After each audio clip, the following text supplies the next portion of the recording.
If you already vape, this video may not be very beneficial for you, but it may be.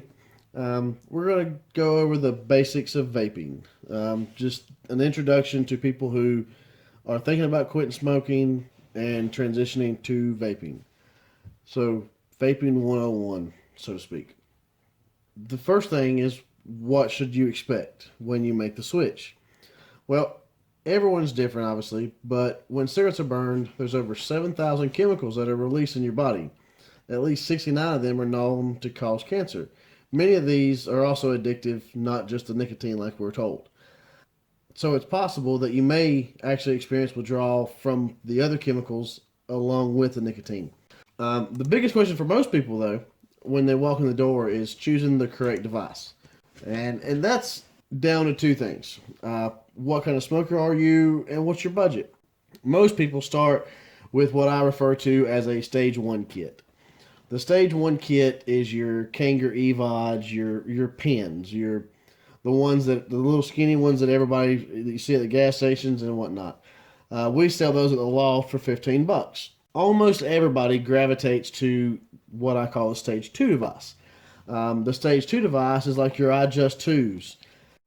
The benefit of them is they actually create more vapor. So basically, it works on the same principle, same voltage, same charging techniques. Everything's pretty much the same, except with the Kanger EVOD, you're at a higher resistance than you are with like the stage two kit.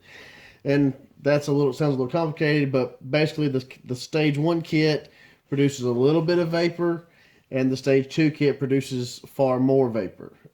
The stage two kits come in around $40 to $50 to start. Most people can stick to the stage two kit and never go to anything else. Occasionally, you have people that want to step up to your stage three kits. Your stage three kits are going to be something more of your regulated devices that you can adjust the wattage and how hard it hits and that kind of thing. And that doesn't make it better or worse, it's just more customizable. And then you go in the stage 4 kits. Most beginners are not going to start with a stage 4 kit because of the price. The stage 3 kit will get 99% of vapors by forever.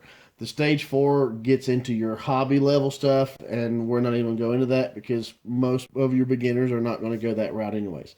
So you start off with your stage 1 or stage 2 kit, and that's pretty much your device. And it comes down to budget. It really does. If you can afford to spring for the stage 2 kit right off the bat, then go for it. You're probably going to spend it in the future anyways. If you're wanting to try it out just to see if vaping is for you or not, then $15 for a stage 1 kit, it's hard to beat. Next up is choosing your e-liquid. That's the biggest thing. Most people are just overwhelmed by the sheer number of flavors. Here at the Loft, we have over 90 flavors to choose from. So it's hard to figure out what's right for you.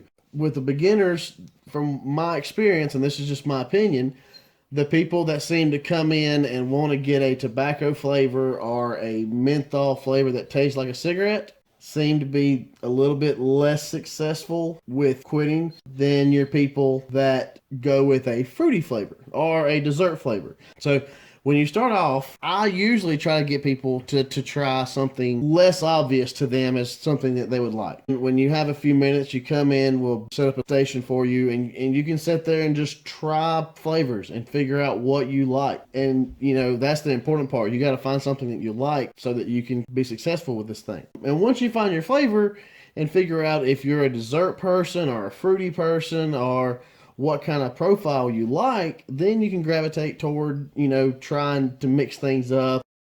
Me personally, I like your dessert vape. So right now I'm vaping on Cinnamon Toast Crunch and Fruit Loops and Orange Banana Custard are three of my favorites, which is what I have sitting here beside me right now. But everybody's different. Fruit Loops is a staple for everybody. Almost everybody likes Fruit Loops. Our melon candy is a big hit. It's a watermelon Jolly Rancher. It's fantastic. Then lastly is choosing your nicotine level. This comes in with how much you smoke and what kind of device you choose. If you're starting with a stage 1 kit, your nicotine level is more than likely going to be significantly higher than if it was a stage 2 kit. And then how much you smoke a day. If you're a half a pack smoker and you're starting with a stage 2 kit, I would probably recommend 3 milligram nicotine. If you're a 2-pack-a-day smoker and you're starting with a Stage 1 kit, then I might recommend 12 to even 18 milligram nicotine. Be something that we have to figure out together. You know, what's right for you, or we work with our customers. If you come in, get a bottle of juice, and it's 18 milligram, and you come back the next day and go, that's just too much, we can help you out. It doesn't kill us to, you know, take your purchase that you made yesterday for 18 milligram and give you a bottle of 12. It's not the end of the world for us. We want to see you successfully transition to vaping from smoking. So that's the biggest goal here. So we'll work with everybody in figuring out what your nicotine level needs to be. So if you need help quitting smoking, swing by the Loft Vapor Lounge in Far City. It's right beside the movie theater. We're there from noon to 9, 7 days a week.